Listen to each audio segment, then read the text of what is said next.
ಮೈಸೂರು ದಸರಾಗೆ ದಿನಗಣನೆ ಶುರುವಾಗಿದೆ.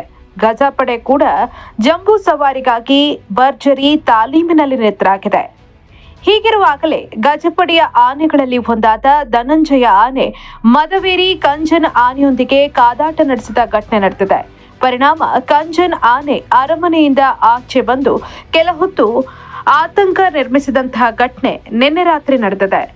ನಿನ್ನೆ ರಾತ್ರಿ ಸುಮಾರು 8 ಗಂಟೆ ವೇಳೆಗೆ ಧನಂಜಯ ತನ್ನ ಪಕ್ಕದಲ್ಲಿದ್ದ ಕಂಜನ್ ಆನೆಯೊಂದಿಗೆ ಕಾದಾಟ ಶುರು ಮಾಡಿದ್ದಾನೆ. ಈ ವೇಳೆ ಕಂಜನ್ ಕಟ್ಟಿದ್ದ ಸರಪಳಿಯನ್ನ ಕಿತ್ತುಕೊಂಡು ಅರಮನೆ ಅಂಗಳದಲ್ಲಿ ಇದ್ದಕ್ಕಿದ್ದಂತೆ ಓಡಾಡಿದ್ದಾನೆ. ಹಿಂದೆಯಿಂದ ಧನಂಜಯ್ ಕಂಜನನ್ನ ಬೆದರಿಸುತ್ತಾ ಓಡಿದ್ದಾನೆ. ಇದರಿಂದ ಮತ್ತಷ್ಟು ಹೆದರಿದ ಕಂಜನ್ ಜಯ ಮಾರ್ತಾಂಡ ದ್ವಾರದ ಮೂಲಕ ದೊಡ್ಡ ಕೆರೆ ಮೈದಾನದ ಬಳಿಯ ರಸ್ತೆಯಲ್ಲಿ ಓಡಿದ್ದಾನೆ.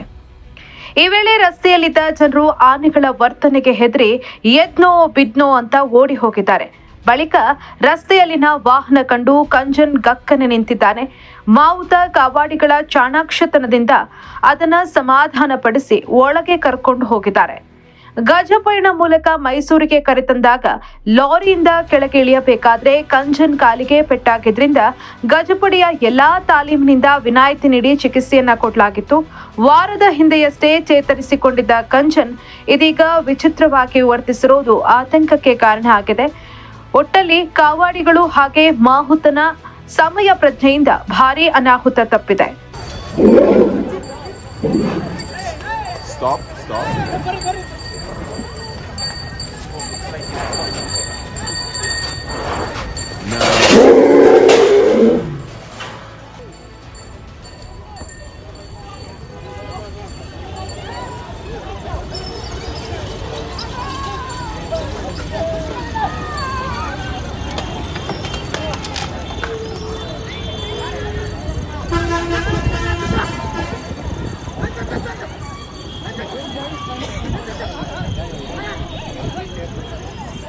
Watch out.